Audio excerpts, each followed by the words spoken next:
Assalamualaikum warahmatullahi wabarakatuh. Perkenalkan, nama saya Sinta Halusyawati dengan nomor induk mahasiswa 2018-320107 dari kelompok 9 akan membahas tentang modus berpikir ilmiah dan sarana berpikir ilmiah.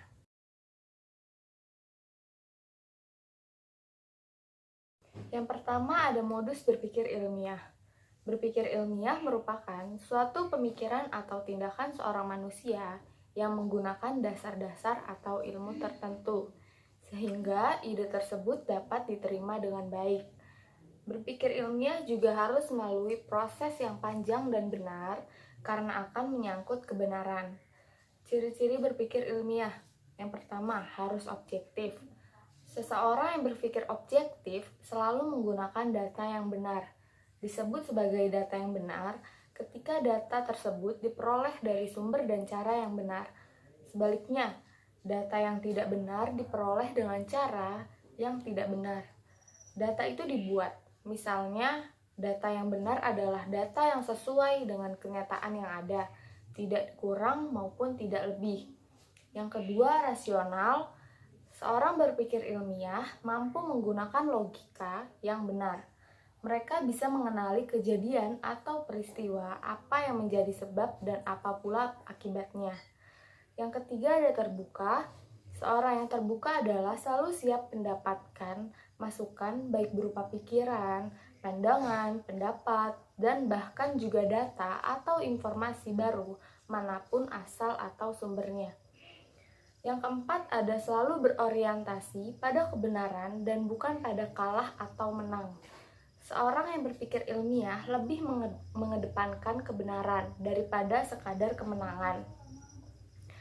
Kebenaran menjadi tujuan utamanya. Oleh karena itu, seseorang yang berpikir ilmiah dalam suasana apapun harus mampu mengendalikan diri agar tidak bersikap emosional, subjektif, dan tertutup. Selanjutnya ada sarana berpikir ilmiah. Sarana berpikir ilmiah merupakan alat bagi cabang-cabang pengetahuan untuk mengembangkan materi pengetahuannya. Pada dasarnya ada 3, yaitu pertama, bahasa ilmiah. Bahasa berfungsi sebagai alat komunikasi untuk menyampaikan jalan pikiran seluruh proses berpikir ilmiah. Yang dimaksud bahasa ialah bahasa ilmiah yang merupakan sarana komunikasi ilmiah berupa pengetahuan. Syarat-syaratnya ada 3. Yang pertama ada reproduktif, yang kedua objektif, lalu yang terakhir ada eksplisit.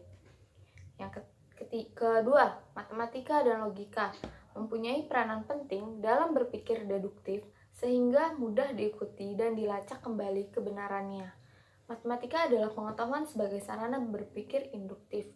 Sifatnya ada 3. 1. Jelas, spesifik, dan informatif. 2. Tidak menimbulkan konotasi emosional.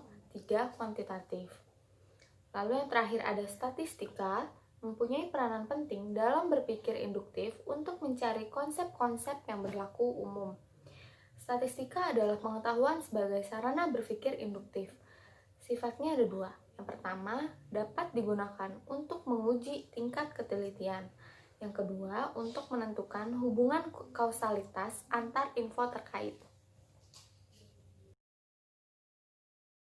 Selanjutnya ada justifikasi ilmiah dalam tradisi keilmuan Barat dan Islam. Yang pertama, tradisi keilmuan Islam.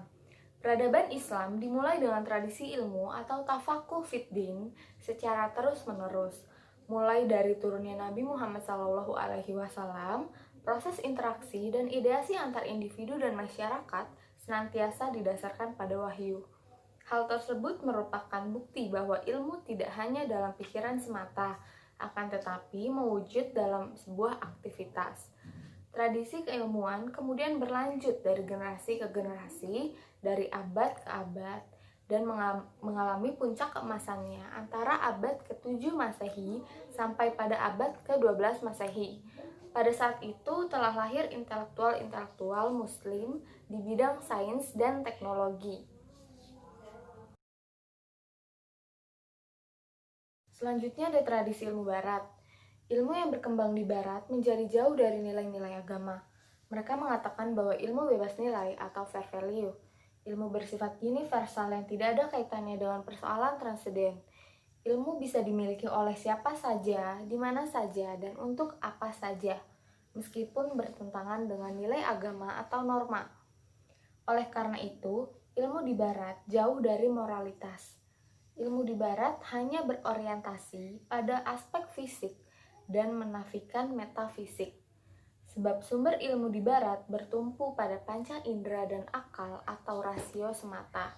Sebab itulah epistemologi barat berangkat dari praduga-praduga atau usaha-usaha skeptis tanpa didasarkan oleh waktu.